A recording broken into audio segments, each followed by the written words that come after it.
Welcome, fans, to the second edition of Ryders Rasslin Review on the Cheap Heat Productions Pro Wrestling Podcast. My name is Jack Kilby, Executive Vice President of Great North Wrestling. We are in a very heavy, news-heavy week this week and have lots to get to, lots to discuss. But before we throw to the man whose namesake this show is, I would be remiss if I didn't start with one Mr. Cheap Heat himself, Morris Shortall. And Morris and Mr. Ryder, Happy New Year, as I missed last week's episode. Yeah, thoroughly enjoyed last week's good bit of nice feedback, and we've loads to talk about again today. Thank you, guys. Happy New Year. I turned 52 the other day, so it's a big week for me. I still have a full head of hair. I'm having a bad hair day, so I'm wearing a hat. But other than that, it's been a good week. But a big week, huh?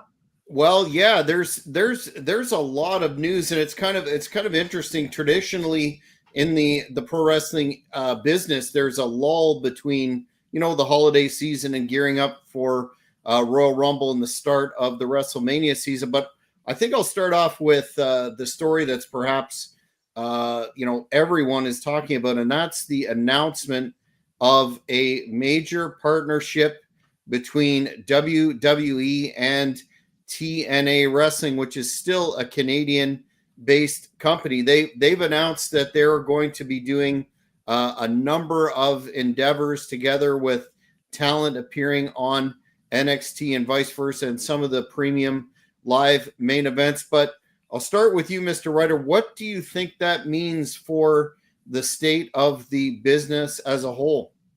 Well, I always said that anything that puts more eyes on it's good for the business. The ones that really benefit here are the young guys coming into AEW. I mean, what better spotlight than to have Triple H in the arena with you all the time? I mean, come on. NXT. You mean NXT, not AEW. Yeah, or not AEW. I'm sorry. TNA.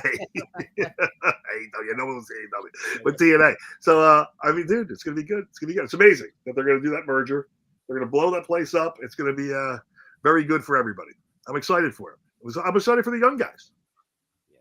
They're taking over now with this WWE ID program that's coming in across the States. I'm not sure if it's coming into Canada, Jack, but it's definitely in the States.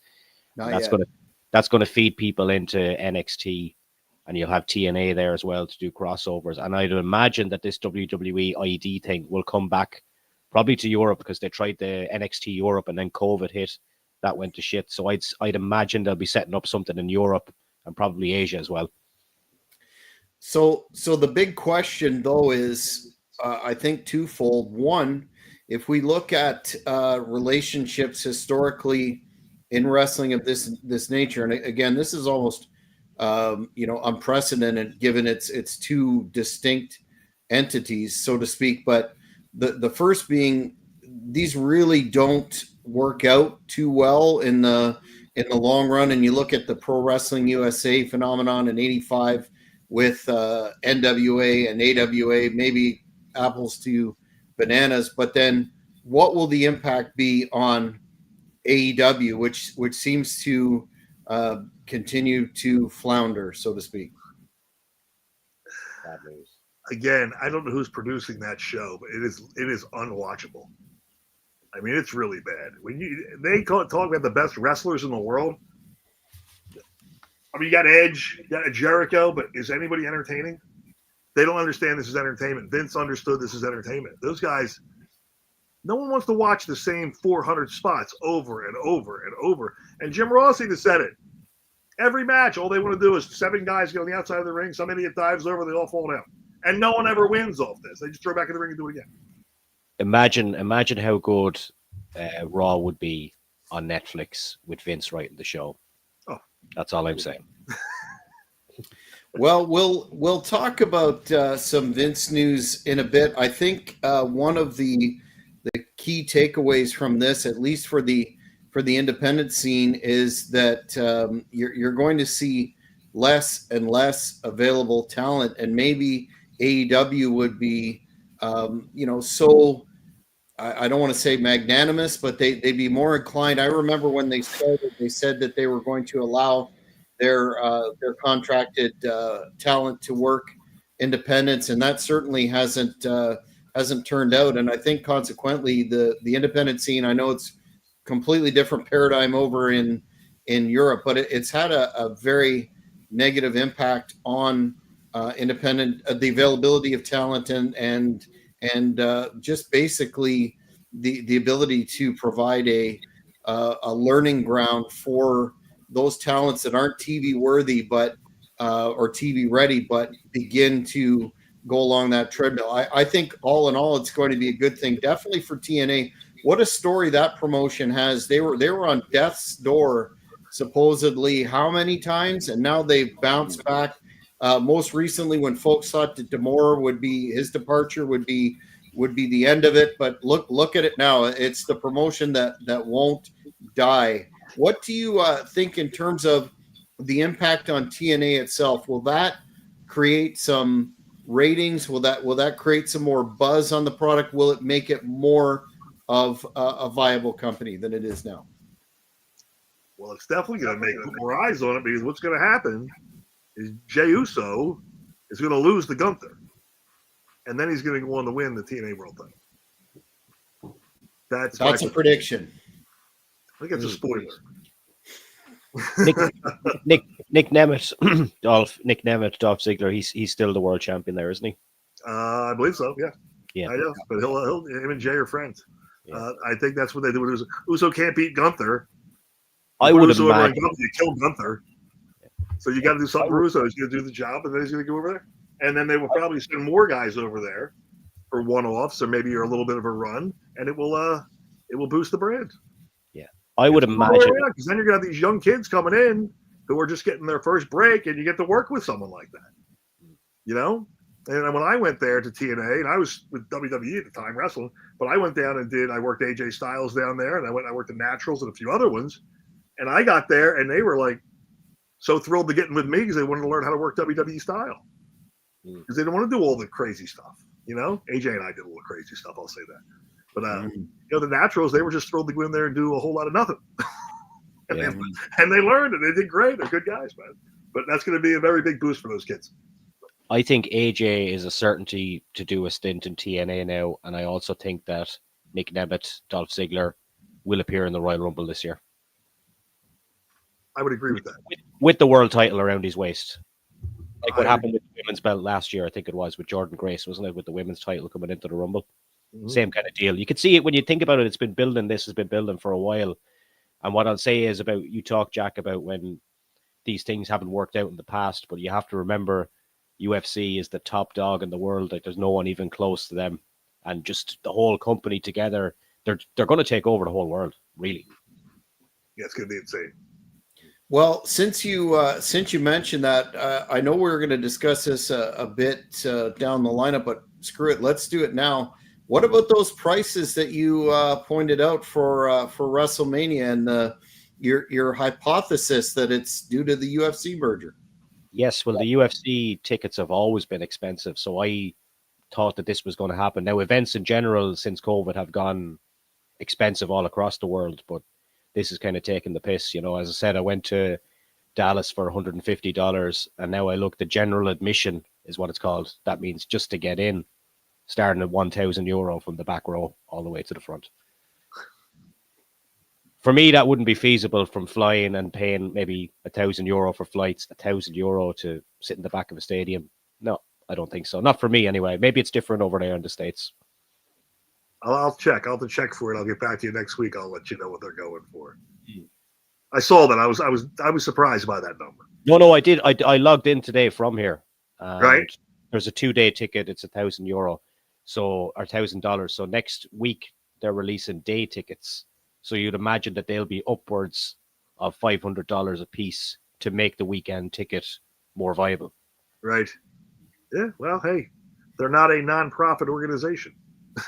Nope. No, but you know, some of the criticism that you hear is that, and I'll address this given your experience with the company, Mr. Ryder, is the fact that, you know, WrestleMania is an event that transcends wrestling in a way. It's a mainstream phenomenon now, perhaps more than ever. And a lot of folks are weighing in that, you know what, with ticket prices like that, it's a slap in the face to your core audience that may not be able to afford 10 grand or whatever to take your family to sit in. I know I've been to 4 WrestleManias and I never paid anywhere near that. Now that's ancient history, but I can't see myself paying that either.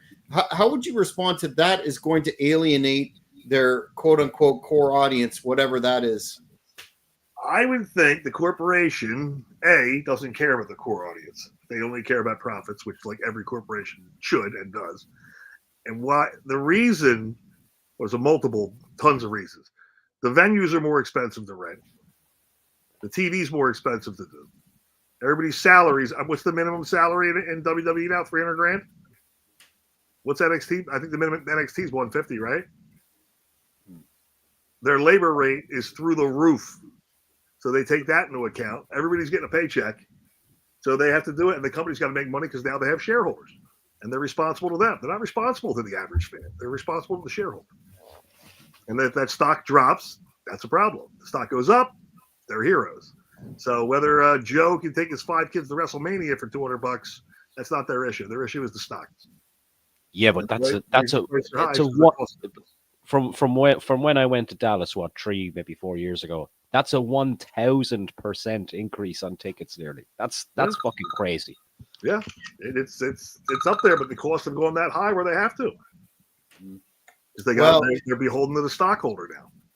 And the other counter argument to that is, those that call it money mark mania. Look at those absolutely insane across the board cost of going to see a concert. I know up here, Taylor Swift took over Toronto for about a 5-set or 5-show extravaganza, and there were people paying up to 40 grand for 2 tickets. I just, unless you're in an organized crime situation, I don't know where they find the information for that. So WWE is not way out in front, as you pointed out, with the rest of the entertainment industry in general. And I blame a lot of it on streaming, and that a lot of ways acts can make money now. And perhaps you know this better than I do, Morris, is through the live experience, and they put all their eggs into that basket.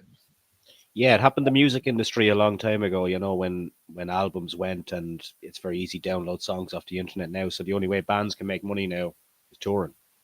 There's no point. You're not selling CDs or anything like that anymore. So it was the musicians maybe have a little bit of an excuse, but I don't know, 1,000% increase. It's a little bit too much. Mm-hmm. I know guys that paid €500 each for front row tickets in Dublin for the house show a couple of weeks back. Good Lord. €500, pretty much the same as $500 for front row. Who was the main event on that? I think it was Cody and maybe one of the Usos. Wow. Cody and Sikoa. Cody Sikoa. All right. Yeah. Well, it's not worth $500 to me. I can tell you that. No. I guess it's a sign of the times, but it's a shame that it used to be a very, especially in the territory days, it used to be a very affordable way for families to go out and get live entertainment. And even the indies are, unless you wait around and AEW comes to your town, and you can pick them up for about $5. They'll give you. Well, they'll pay you to go up to one to it. Yeah, they'll pay for you if you sit around the venue. Just don't expect the talent advertised on the poster to be on the show. No, but they'll pay you, and then Tony Khan will come out every 45 minutes and beg you to stay for the next terrible taping. For the ROH that nobody stays for. That's a whole different story. In that you see this relationship between TNA and WWE, and ROH was in many ways supposed to do the same thing when he bought it. It was supposed to be the developmental, and it just hasn't turned out that way as well. Not a distinct product in any way, shape, or form.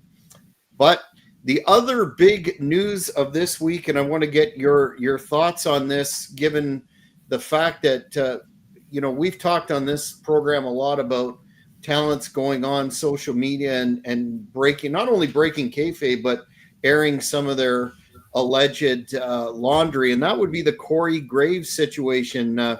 Long-term announcer, kind of viewed as the successor to Michael Cole.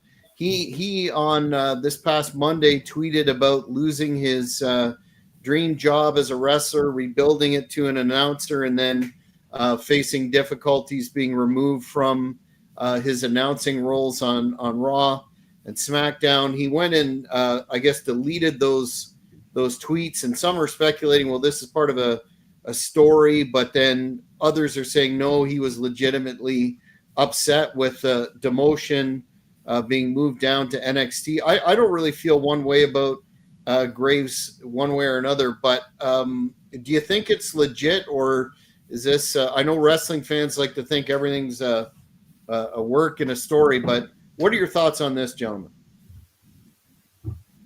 I don't go on Twitter. I know a lot of people do.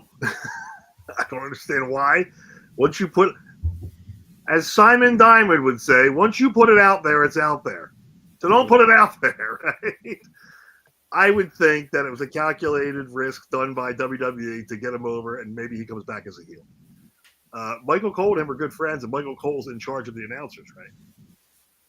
And I would think that Corey Graves is intelligent enough to know that Pat McAfee brings in more viewers than he does. It's just a fact. You can't argue it. And when they have Netflix and they want all the eyes on it, Netflix made the decision. It wasn't Triple H. It wasn't like it was Netflix. They picked it. So he can't be mad at anybody. You sit there and act like that. These guys are all going to wind up in movies, all kinds of stuff on Netflix now. You should keep your mouth shut, get your paycheck, and go home. Why do they cry? They get so upset, take everything so personally. Brooklyn Brawler, did he ever win a match? Did he ever complain? He was there 30 years. You know why? Because he shut up. I'm sure he's a millionaire. He did really well. I'm sure he got stocks. He did great. Keep your mouth shut. Wait for the next ride. The coach, Jonathan Coachman, had said this week, he had got demoted 4 or 5 times in when he was in WWE, and he stayed there, like what Mr. Ryder said there. And if this is legit and he is pissed off, I'm just thinking, you're working for the biggest wrestling company in the world. You're going to be on Netflix, even on NXT, across the world every week. Life is not that bad, It's amazing how upset they get over nothing. Yeah. Like this, if that's a crisis to you, first off, you're married to Carmella, right? Yeah, Carmella, who's getting huge checks, right? You're getting huge checks, and your crisis is Pat McAfee took a spot on a TV show, and they gave you another one. Yeah. I will say one thing: that new commentator that they had on SmackDown last week was extremely boring. I don't know. I'd never heard of that dude. Yeah, what's up with him? I don't know. He's just really boring. Just the SmackDown in general last week was really poor, I thought, but he was extremely boring, and maybe Corey Graves does have a point. Well, I found it interesting. JR Jim Ross had his 2 cents in it, and immediately when I heard about Graves' comments, I thought of Ross because arguably the greatest announcer of all time, and I think he's even eclipsed Gordon Soley in that respect, and that's saying something. But a name for you. There you go. He definitely experienced maltreatment on the part of, I guess, Vince and some of the others in the company. But he said he reflected on things happening to him like this multiple times during his career. And he says, how many times has this happened to me? Several. Yes, and I am here jolly, happy, and healthy as an old horse. I've got nothing to complain about. It's just part of the life we choose. And I think that's a very salient point. That position is going to be, no matter how good you are, and Graves is good, but it's going to be unstable. Look, our guy got fired this year, Kevin Patrick. He wasn't suitable. He's gone back. He's got a good career over there in the MLS, the soccer, but they made a decision on him. He's not cold about it. I spoke to him afterwards. He's cool. He's gone back now to the soccer, and he understands his business. Well, I think when he looks back on this, if it wasn't a work to turn him heel or whatnot, it's definitely a mistake. But few can expect forever long term stability in that role, and I think he comes off as kind of foolish. And as you said, Mr. Ryder, the man's still getting paid. If I was making what he was making, I wouldn't care if I was calling house shows in Poughkeepsie. Who cares if you're sitting at home? Who cares? Why did first off, longevity. How long has he been on TV for? A very long time. 10 years? Has he been there 10 years? So. Right? Yep. And that's not longevity? The average guy is on TV for 2 or 3, and he's going. Steve Austin's run was 2.5 years. Maybe 3, right? Well, what about Mike Adamle? Remember him? We lasted about an hour and a half, right? Wasn't that what you did, the Hardley boys or whatever? Jeff Harvey. Jeff Harvey.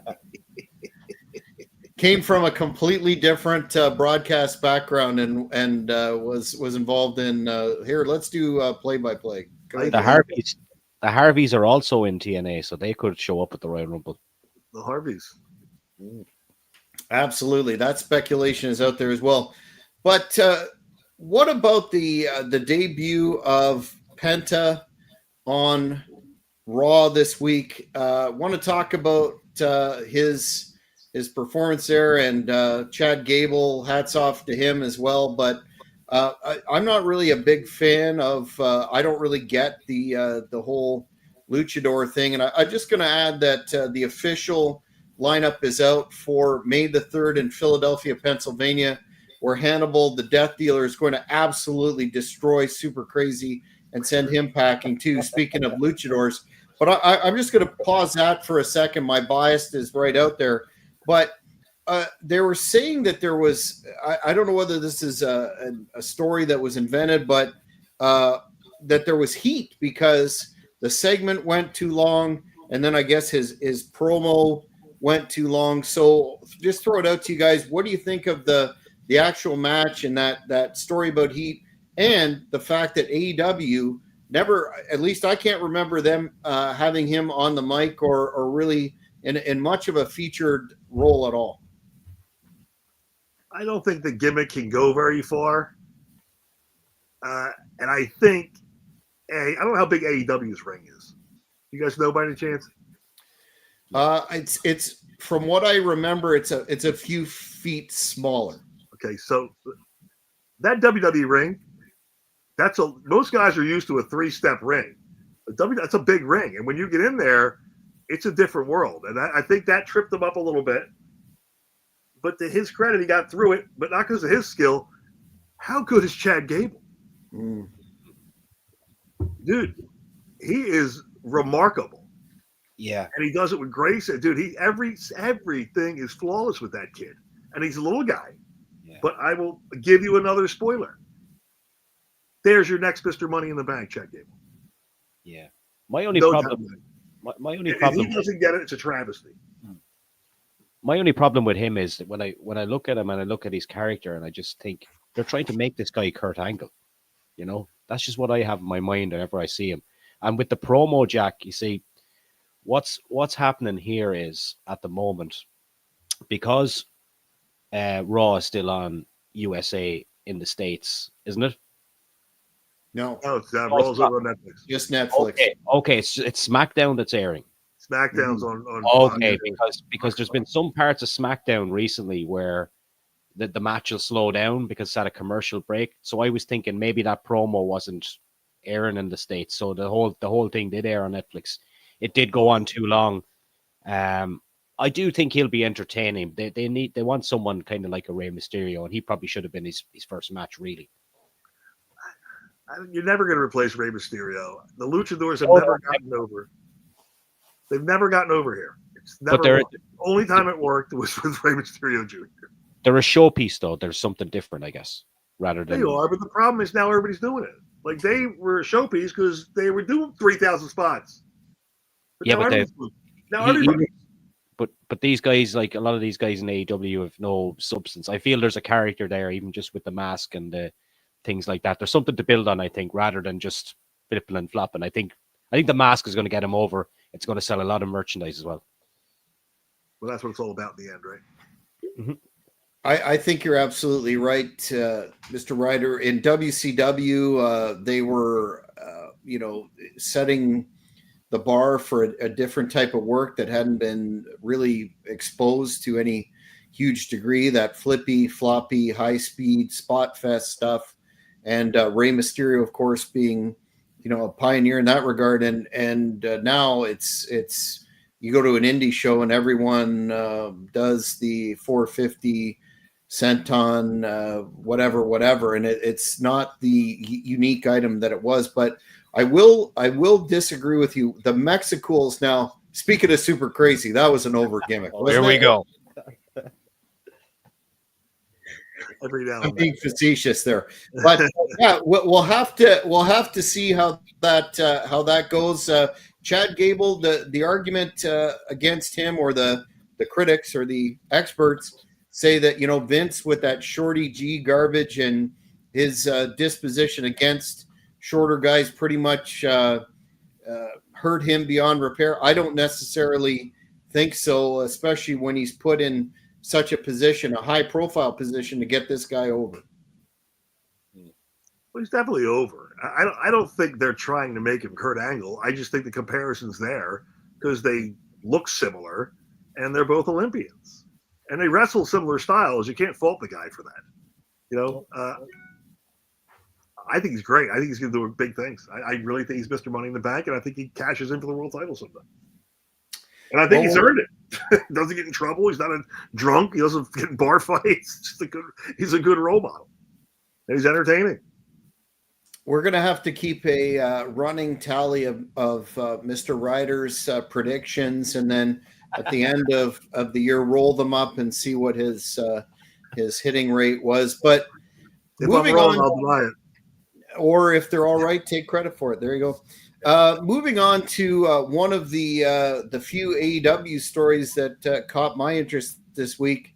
I don't know if you've had any ability or interest in checking out the program that they've started between MJF and the Last Outlaw, Double J, Jeff Jarrett. I may be in the minority here, but I've always liked Jeff Jarrett. I've always liked his work.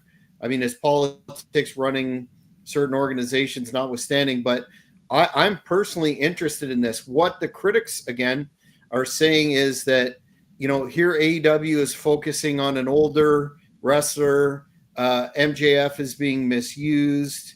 He's been booked poorly for a year. This storyline isn't coherent. The plot is messy. And then most recently, there was a comment that when MJF said Jeff Jarrett, and I'm paraphrasing, is the last person that you see before a company dies, that their Meltzer even said that probably wasn't something that he would use. But just throw it out to you. What do you think about Jeff Jarrett in 2025 at the ripe old age of 56? Look at the guy, though. He's in tremendous shape. He can still work. I find him very entertaining still, better than anything they have going on. What do you think of him in that position and the criticism of the program so far? These guys all want to go on forever. Pat Kenny and I were just talking about guys that keep on going. We didn't understand it. But Jarrett's been in the business he was born. He's not getting out. He is in great shape. He's done great things for the business. You wouldn't have TNA without Jeff Jarrett, right? Like, he started it. So you can't be mad at Jeff Jarrett for keep going for the business that he loves. He's in good shape. He can keep going. I think it was a great promo. I don't know if it was a good idea to use that line about killing the business, and certainly the line about Jarrett's wife was way inappropriate. But I guess they agreed backstage it was okay. I think it's good. Are they going to work? Or are they just going to do a segment? I don't know if they're going to wrestle each other, are they? They're going to do a title match, aren't they? Oh, okay. Very good. Hope Jarrett goes over. The storyline is that MJF challenged Jeff after he disclosed that he's got that one last great run left in him, and he was going to work his way towards a title shot, a world title shot. And the storyline was if MJF helped Double J, that he would get the first title shot. And of course, Jarrett said no. So I think they're going to have, some kind of interplay. And again, I may be in the minority here, but I think there's a lot worse decisions that AEW and Mr. Khan could make than putting that world title on Jeff Jarrett, even for a short period of time. I think he still can do it. He still has an entertaining personality. And I'm personally interested in this in AEW, and it's about the only thing I've been interested in since Edge Christian. What do you think of Double J there, Morris? Do you find him to be a polarizing figure, or are you a hater of Jeff? No, I'm not a hater of Jeff. I actually managed to get him on the podcast before, but I was on holidays. So I got one of the girls I know from the States actually interviewed him. He was doing like 15-minute segments, and he seemed a really, really nice guy. And he's very entertaining. And I hope he hits him with a guitar during the match. But I'm still not watching. I'm probably still not going to watch AEW though. They should start the match with hitting him with a guitar. Yeah, but I will actually keep an eye on that one though. That is interesting. Jeff's always a gentleman to be around. He's always been a good guy. I don't know anyone that dislikes him. Well, maybe Kurt Angle dislikes him, but I never had heat with Jeff at all. Him and Owen were hilarious in the locker room when they were together. And Jeff, when I went down to TNA, big hug and high five, glad to see me, and then great guy. The only guy who still may have heat with Jeff, or maybe he's buried the hatchet, is if you do a YouTube search and you put in Honky Tonk Man, Jeff Jarrett guitar, there's hundreds of hours of honky going off on Jeff Jarrett about using that. But maybe he's different now that he's on a Legends deal. He's probably let that go. Honky hates everyone. Who cares? Well, what an entertaining shoot interview, man! If we could get him on the show, that would be an interest. But he doesn't do things anymore because he realizes that he gets heat. He gets in trouble when he tells the truth. Yeah, exactly. I had a former guest of ours reach out to me on Instagram. He's a pretty big wrestler. I'm not going to name him on air. And he reached out to me on Instagram saying, "Oh, please subscribe to my new YouTube channel." And I said, "Yeah, 100%." And I said, "If you want to come on the show to promote it, no problem." And he goes, "Yeah, that's $200. We'll talk about it later." Yeah, everything is monetized in the YouTube era. But speaking of Kurt Angle, I was going to slide this in before, but Kurt got a little bit of heat recently with a post. I believe it was on X. It may have been on Facebook as well, where he said the match that he had at WrestleMania with one Chris Benoit was probably the best of his career. And boy, oh boy, did that open the floodgates. It's one of those topics. I know Paul Heyman spoke extensively on it, where those that, and I was a huge Chris Benoit fan, saw him live a bunch of times. Really, really a Hall of Famer, but you can't, I guess, in some people's mind, it becomes a moral issue separating the Chris Benoit character and his work from the horrendous acts that he committed. So a lot of people stay away from him. I know on Cheap Heat, we've interviewed a lot of people that have worked with him and around, and we always ask the question, but whoever wants to answer, what are your thoughts on Kurt getting the hate for that and the larger topic of praising Benoit's work? Benoit is one of the top 5 people to ever do this. Period. Regardless of what happened, you can't doubt this. These same people that would get mad at Kurt Angle, right, because he said he had a great match with this guy, will go vote for Joe Biden, who is a warmongering scumbag. All right? Their opinion means nothing. They get offended by everything. Who cares? I always say it's Baltimore. It might have been Pittsburgh. Benoit versus Kurt Angle. Kurt Angle hit a moonsault at the top of the cage. I was standing next to Undertaker watching this match, and we were in shock how good they were together. If you were ever born to wrestle anyone, those two were born to work each other. It was unbelievable. Kurt Angle is entitled to name his favorite match with anyone. And who are we to judge what Kurt Angle's favorite match is? That's what I have to say about that. But what about that larger issue that I was kind of surprised when there's a clip from about a couple of years ago now. I think he was over in the UK where a fan asked about booking Kurt, and he just, or not Kurt Angle, booking Chris in ECW, and he just went off on people that remain Chris Benoit fans, and it's almost like a moral issue. But if we rewind the tape, that was a very significant incident. It almost killed pro wrestling, so the historians say. But what about all the other wrestling has had some unsavory characters in it. What do you think about that particular area of it? There's unsavory people in every business in the world. Plumbing, NFL, everywhere. Talent doesn't care about your character. You can be very good at something and be a horrible human being. All right?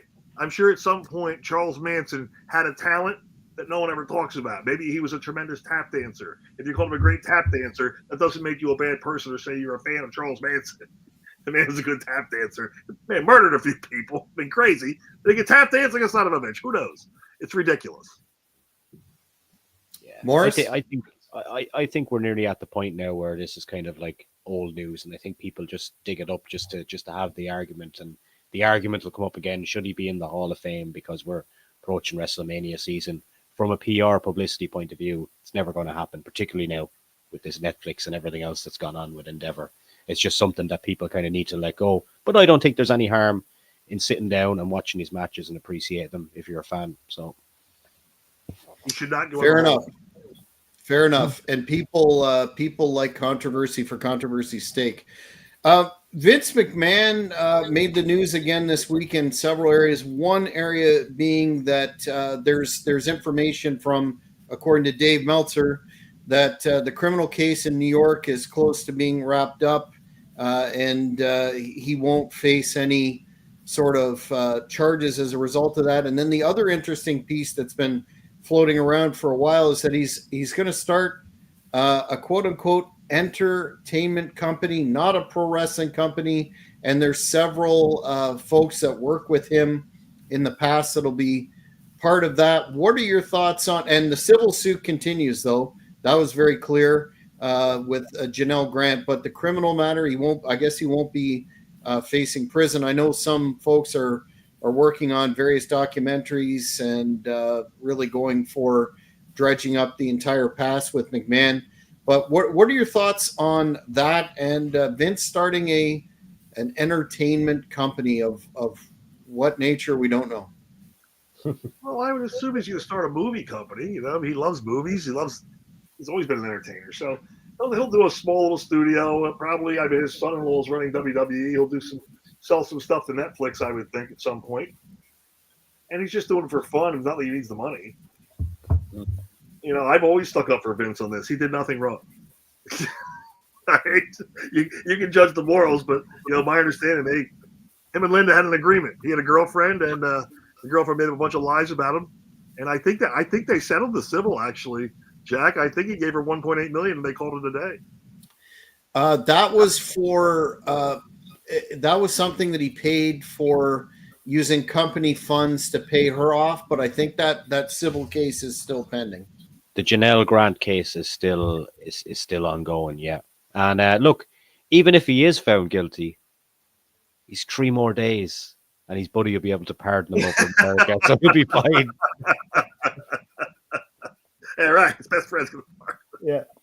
Well, and with some of the pardons that have happened in the last month, that wouldn't be beyond the realm of plausibility and adaptability. But we'll have to wait and see. It's a very crowded entertainment landscape. I haven't heard more about Vince joining Tony Khan or Shane McMahon or any of that, which probably would be a good thing for Mr. Khan. But do you think he's done with pro wrestling, period, now?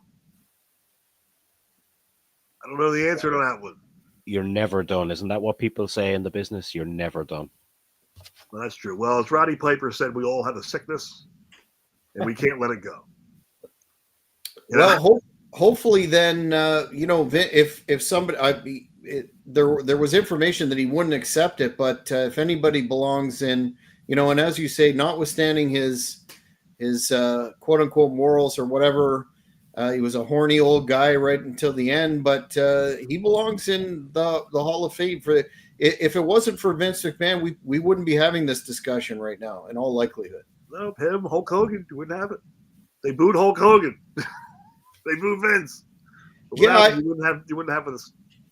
What I know this that has been bantied about that, and I know you touched on it briefly, but do you think they're going to use Hogan on air again in those roles, or where do you see that falling out? He's on the next Saturday night's main event, which is going to be in Texas, I believe. So Hollywood Hulk Hogan is walking out.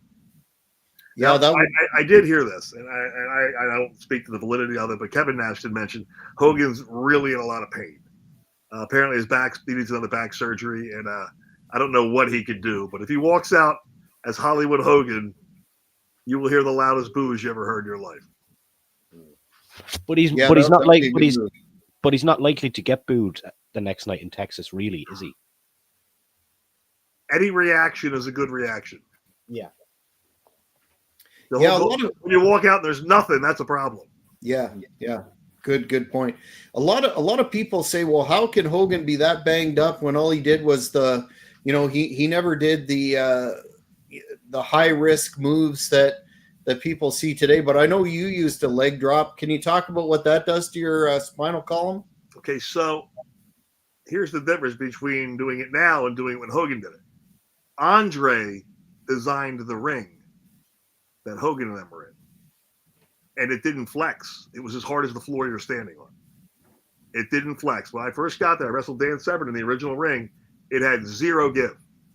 So those guys all got hurt. Andre didn't want it to bounce while he was going across the ring because it would beat his knees up. So that's why that ring was so stiff. It wasn't until Doug Basham's father built the new rings that they became so springy and the injuries left. So every time Hogan dropped that leg drop, it was like just dropping it on the floor.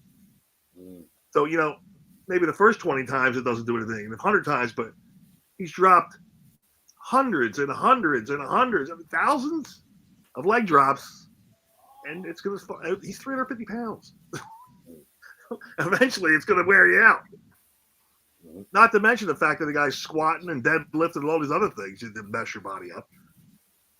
So I was surprised that Bobby Eaton had health problems at the end, but I was surprised after doing that Alabama Jam for so many years from the top rope that he didn't have more Hogan-esque back issues. It's not a soft move, no matter what.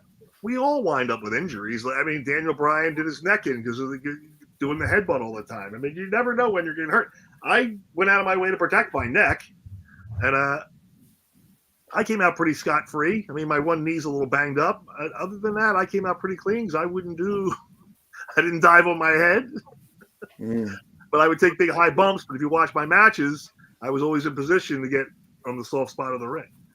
Mm-hmm. Do you think there's in terms of all the high risk stuff and the injuries that guys are getting now with padded or softer rings, they're still getting hurt? Look at Kenny Omega. He's in, from what I understand, to be really rough shape physically. He's probably going to have to wind it up in the next few years. Do you think there's any way to rewind the tape to discourage a lot of this Mexican style, high risk, high flying, ridiculous bumps, or is it impossible to put the toothpaste back into the tube? Okay, so that's what they're trying to do with bringing in the WWE independent groups, the independent developmentals. I said before that everybody wrestles exactly the same now.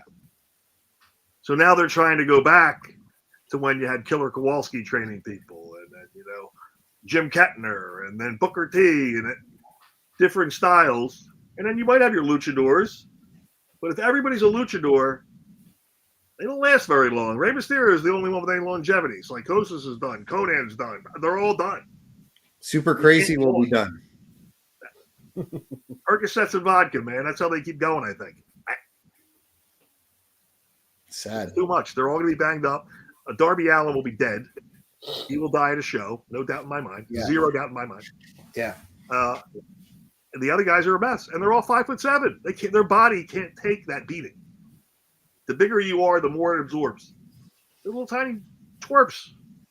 And the same goes for some of the moves that the women wrestlers do. They don't have the weight and the padding to sustain that kind of punishment, and they're getting hurt. I spoke with Alexa Bliss at an event over a year ago in Florida. We were at an event together. Very nice young lady, by the way, as is her husband. And I don't know if she's 28 years old or whatever she is, but she's all banged up. And she doesn't do crazy stuff. Yeah. Wear and tear. Next real bad. It was laughing about it. I'm like, when you're my age. But yeah, and that's just working that many days a year. Now they get time off now. So maybe that'll save WWE guys, but those AEW guys, they're trashed. They're done. We'll have to get her on a show with MILF Hunter. Yeah, that'll go over well. That would be epic, yes. And in our final story this week, WWE Hall of Famer passed away, a man that added so much to I really remember Bob Uecker. He passed away when he was 90. He was an epic announcer, play-by-play broadcaster in baseball for I think it's over 50 seasons.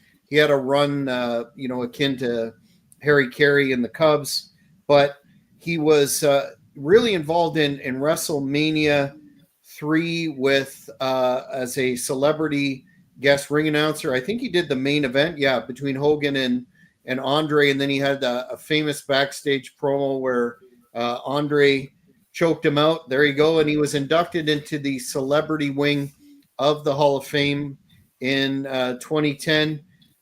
Morris, I'll ask you because you're the youngster of this panel. Do you remember Bob Uecker and Mania and what a personality he was? What year was WrestleMania 3? 1987. Okay, that was 1 year before I was born. But I have seen the clips and I have seen the match. But that's all the memories I have, and from the Hall of Fame that year. But I don't really have any memories of seeing him live. Mr. Ryder, your thoughts on Bob Uecker? One of the most I remember mostly from the Miller Lite commercials. How funny was he in that? Mm-hmm. Oh, I must be in the front row. And then she's up in the nosebleed seats, acting like he's in the best seats in the house. Oh, it's yeah. A true comedic genius, great timing, and that lives forever. Where Andre strangled him. Yeah, mm-hmm. He's just one of those guys who would do anything for a laugh and entertain. And the world lost a special guy with him. And we talked about, we saw the another celebrity Hall of Famer pass away, Mr. Baseball, Pete Rose, who had that, which you'll remember, Morris, no doubt, from the Attitude Era, that ongoing, I want to say, program with Kane. I think Bob and Pete make the case that there's legitimate entries into that celebrity wing, which is very controversial, of course, because of what they've actually done in the business. What are your thoughts on that? The Donald was a good addition, wasn't he, in the end? First American president to be in the Hall of Fame. But yeah, Pete Rose was great with Kane. I think it was the first WrestleMania I seen live on TV was WrestleMania 14. And I remember seeing it was Kane versus The Undertaker that time. And I remember the Pete Rose spot. And then that's where it started. And then it just kept happening, usually at a WrestleMania. Very entertaining. Mm-hmm.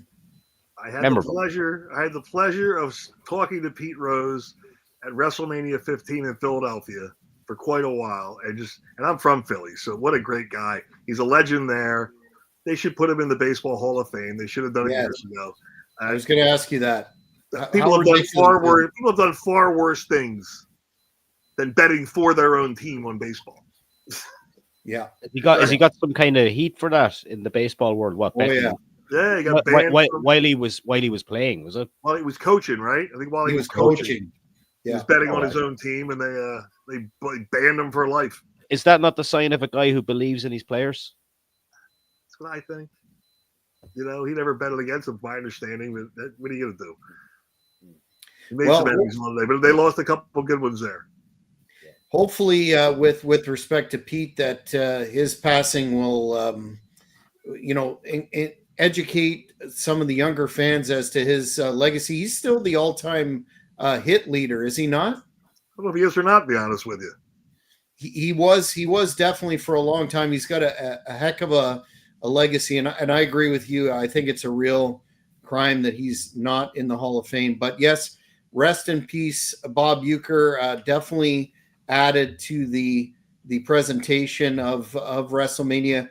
Do you think I know they've kind of segued to using celebrities in different roles, that Bad Bunny being one of them, and who I honestly don't know, but I'm obviously not the target demographic. Do you think that the modern celebrities, so to speak, add anything to the WrestleMania? And actually the Netflix presentation where they filmed them all out in the crowd and then later they were gone. What do you think about the WWE's use of celebrities? And we won't talk about those Costco guys again. Well, the reason they use the celebrities is not for this. It's for their TikTok followers and their tweets, and they want more viewers to tweet and goes viral. That's why they use them. I still think that other guy smoking weed was a disaster and a PR disaster, and I hope they realize that. I think like some of the time they may have went overboard sometimes when they were doing the celebrity. Remember the celebrity guest host of Raw they were doing? There was a couple of people that spring to mind that actually done that role. Like, could you imagine if Jerry Springer was the GM of Raw for a while, for example, when he was alive? It would have been fantastic. There's guys out there, but do you remember Kevin Federline and John Cena? Do you remember that? Oh, did he put him over? Didn't Cena put Federline over? Yeah. He did, right? It was bad. It's terrible. Yeah. Hey, Britney Spears' ex-boyfriend. Isn't that what he was kind of billed as? That's what he was billed as. He made money off it. Wow. K-Fed. There's a lot of us that wish we were Britney Spears' ex-boyfriend. Don't worry about it. Yes. Set for life. She doesn't seem to be the most stable with the knife dancing and whatnot, but none of them are. Well, yeah. That's what happens when you're forced to go to Diddy parties at 14. There you go, and that whole Hollywood thing is it's going to be a few interesting years for the whole Hollywood culture and celebrities. But I agree with some commentators that indicate the whole cachet that celebrities brought to the table. A lot of the normal people have figured out the whole dynamic there with Hollywood, and they're not as valuable as they once used to be. Look at the U.S. presidential campaign with some of them that were trotted out for millions of dollars. Who do you think paid for that? Really? Who do you guys think was the best celebrity involvement ever in wrestling? Like my personal one would be Tyson for that WrestleMania match. But any other ones spring to mind? I agree with you. Tyson was Tyson for sure. Pam Anderson, but Cyndi Lauper's got to be one of the GOATs, right? I was just going to say that was my first choice because she really helped to get mainstream eyeballs, MTV, on WrestleMania 1, and definitely I don't think the event would have been as successful as it was. Mr. T. Mr. T as well. Yep, definitely. He was good though. There are some good spots for celebrities, but I think by and large, just bringing them on and showing them, etc., that's of limited utility. But guys, we've reached the end of this second edition of Ryders Rasslin Review. It's going to be a very regular phenomenon. Mr. Ryders' schedule dependent, and we're, as Boris stated at the start, getting a lot of good fan feedback on that. We appreciate having you on, Cheap Heat. This is a very enjoyable exercise, given your keen insights into the business. I appreciate that. I'm enjoying this thoroughly. You guys are wonderful. I'm going to come visit you both very soon here. And I will be in Philadelphia on March 3rd. Well, it's funny you mentioned that because as I stated, Here we go. The poster for TWA One and Done has now been released. You look at it; it's I was going to show it here, but didn't get the time. But it's a loaded show. The WrestleCon will be in the afternoon, and my goodness, it would take me a very long time to go through the number of stars that are there. But then the big event in the evening will be a mixture of TWA talent. We've got some great women's matches signed, but the one that I'm of course focused on is the no gimmicks match. I'll get into that later about how that happened between Hannibal the Death Dealer, the man that I am managing, and Super Crazy, the ECW legend. And quite frankly, I'm getting a lot of negative feedback online from those Philly fans that seem to love Super Crazy and think that the quote unquote threats that Hannibal and I are issuing are going to be not fulfilled. So, Mr. Ryder, if you're there, I just might use you to watch my back, because we all know what Philly fans are capable of. Correct? The worst. They're the worst. Listen, my original tag team partner, HD Ryder, is going to be there, is my understanding. Awesome. So maybe we'll have a reunion of some sort. Well, it's all going to be possible. It's going to be streamed. They're making a documentary about TWA, and I'm personally looking forward to the end of that match where I thumb my nose at Chubby Dudley and Super Crazy leaves the ECW arena on a stretcher to a local medical facility. But we're going to be talking about that a lot in the weeks to come. Again, it's May the 3rd in the city of brotherly love, Philadelphia, Pennsylvania. And there won't be much love there when we're there. But final thoughts, gentlemen. I have a plane to catch.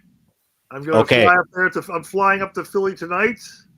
I'm going to enjoy the weekend, and I'm darn sure going to enjoy Monday. When we wave goodbye to all the chaos of the past 4 years. Absolutely. Yes, be celebrations going on across the states. I wish you well over there. Everyone thinks that the end of the world is coming on Monday, but no, everything will just be normal. Don't worry, guys. We're going to go by Greenland, and then we're going to annex Canada. And Jack will be coming down here to hang out with me with his fellow American down here in Florida. If you guys could just throw an anchor over and just wheel us over. We'll do our best. I'll send a memo. It's called American Manifest Destiny Morris, and it's unstoppable. But that's it for this edition of Ryders Rasslin Review, fans. If you haven't already, subscribe to Cheap Heat. Make sure you hit the notifications button, and we will see you on the next show. Thank you very much for watching this video. Please subscribe to the channel if at all possible. It would really help me out. And don't forget, you can check out my back catalogue of videos, recording podcast interviews,